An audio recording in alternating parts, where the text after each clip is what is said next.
दिन आइरन गरिदिनु बिर्सिँदिन। कोही बेला चाहिँ रस हुन्छ र हामीले एकअर्काले आफ्नो आफ्नो लुगाहरू पटाएर राख्छ, कोही बेला उहाँले राख्नुहुन्छ, कोही बेला म राख्छ।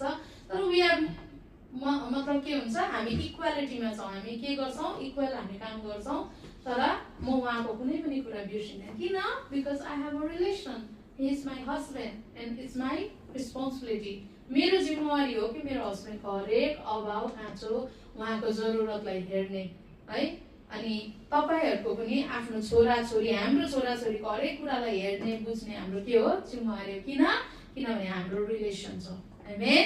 त्यसले गर्दा चाहिँ परमेश्वरलाई जब तपाईं एउटा क्रिस्चियन हुनुहुन्छ, तपाईं एउटा विश्वासमा हुनुहुन्छ भने त्यो तपाईको रिस्पोन्सिबिलिटी हो कि परमेश्वरको वचनको कुराहरूलाई हेर्ने, आमेन, खोज्ने, थाहा हुने, नोट हुने, चर्चमा के हुँदैछ, मण्डलीमा कुन वचन आउँदैछ, तपाईहरुलाई त्यहाँ किन पोस्ट गरेको नगर्दा पनि हुन्छ हैन। तर त्यो पोस्ट गर्दै गर्दा चाहिँ whenever you seen the post, so that time कुन चाहिँ वचन रहेछ, ओके यो वचन रहेछ है। एक दिन 24 आवर अगाडि पोस्ट हुन्छ, ओके यो वचन रहेछ, लेट्स सी के रहेछ यो वचनमा।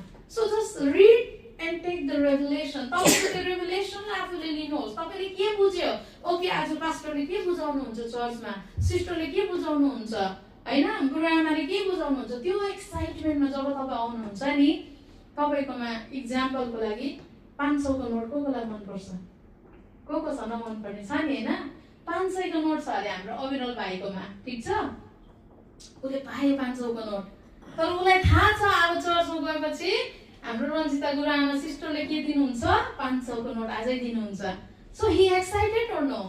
उहाँ एक्साइटेड हुनुहुन्छ कि हुनुहुन्न? एक्साइटेड हुन्छ। किनभने उसकोमा 500 अलरेडी छ, तर मैले 500 थपिदिँदा के भयो, उसकोमा 1000।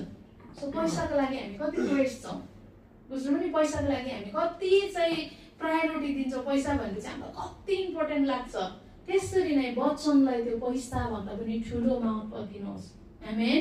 त्यसले गर्दा तपाईले सोच्नुहोस् कि यो वचन चाहिँ नि तपाईको 500 या 1000 दिरहमको कुरा हैन। यो चाहिँ तपाईले नि पुरा जिन्दगी भरको कमाई, तपाईको पुँजी लगाएर पनि यो वचनलाई तपाईले पाउन सक्नुहुन्न, आमेन। त्यस्तो पावरफुल वचन हो यो वचन जो छ नि, प्रभुको वचनलाई नि हामीले संसारको कुनै यस्तो थोक छैन जससँग हामी कम्पेयर गर्न सकौं। Because all is temporary. अनि वचन चाहिँ इन्टरनल हो। इन्टरनल कुरालाई कहिले पनि तपाईँ अनि मैले टेम्परेरी कुरासँग जज गर्न सक्दैनौँ।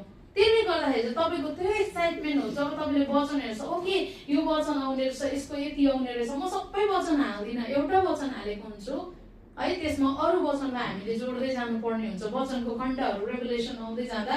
तर त्यो वचन हेर्दै गर्दा तपाईले के हेर्नुहोस् त, यहाँनिर गलाती कतिको 6:10 के लेखेको रहेछ, के रहेछ, के भन्नु खोजेको रहेछ, प्रभु मलाई बताउनुहोस् न के हो। अनि तपाईले एउटा कुरा दामी पाए, तपाईलाई मजा लाग्यो, अनि तपाईँ कहाँ जानुहुन्छ, चर्च आउनुहुन्छ। तपाईले चर्च आउँदा ओहो मैले त यो सुनेकै थिइनँ, मलाई थाहै थिएन